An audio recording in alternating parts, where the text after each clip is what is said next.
Parliament ఎలక్షన్ల తర్వాత ముఖ్యమంత్రి సారు ఎన్నడూ పెద్దగా మాట్లాడింది లేదబ్బా. ఏమున్నా మంత్రులు ఎమ్మెల్యేలే చెప్తున్నారు. కానీ ఏ మాట కామాట రేవంత్ రెడ్డి సారు మైకుల ముంగట్టుకొస్తే ఆ తరీకే అలాగుంటదిలే. చెప్పాల్సినవి చెప్తాడు, అరుసుకోవాల్సిన వాళ్ళని అరుసుకుంటాడు, నడిమిట్లా సాత్రాలు కూడా ఇడుస్తాడు. ఇన్ని రోజుల తర్వాత ఇలా చాలా ముచ్చట్లు మాట్లాడిండు. కాకుంటే హైదరాబాద్లో కాదు, 4 రోజులు ఢిల్లీలుండి అటు సెంటర్ మంత్రులను ఇటు హైకమాండ్ ను మూనం పెట్టి కలిసినాక ఇవాళ జరంత తీర్వాటం దొరికితే ఇలేకర్లతోటి ముచ్చట పెట్టిండు ముఖ్యమంత్రి సారు. తెలంగాణకి ఏమేం అడిగింది ఏమేం కోరింది చెప్పినాక పార్టీ గురించి ఎల్లబెట్టిండు.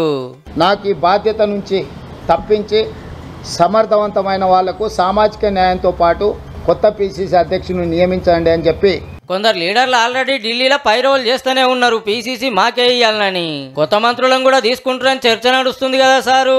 ఏ శాఖ ఖాళీ లేదు, అన్ని శాఖలకు మంత్రులు ఉన్నారు. నేను పార్టైమా, నేను కేసీఆర్ నా ఫామ్ హౌస్ లో వండుకొని ప్రభుత్వాన్ని నడుపుతున్నానా? మా పార్టీలో గెలిచిన వాళ్ళని మీరెట్లా తీసుకుంటారని గులాబీ పార్టీ గుసా మీద ఉన్నారు కదా.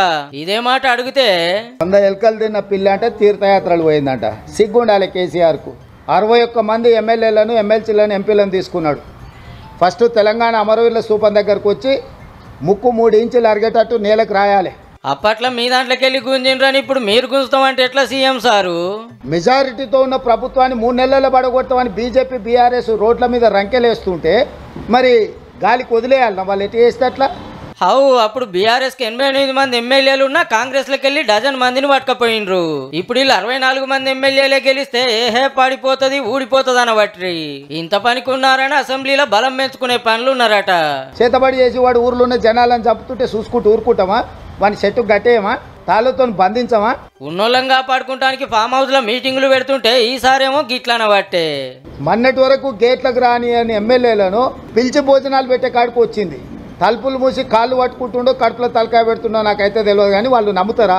ఇక ఎంపీ ఎలక్షన్ల గురించి మాట్లాడుకుంటా 17 సీట్లు ఓడిపోయి 8 సీట్లలో డిపాజిట్లు పోయి 14 సీట్లలో 3rd ప్లేస్ వచ్చినాక కూడా కేసీఆర్ కు కనివిప్పు కలగలేదు.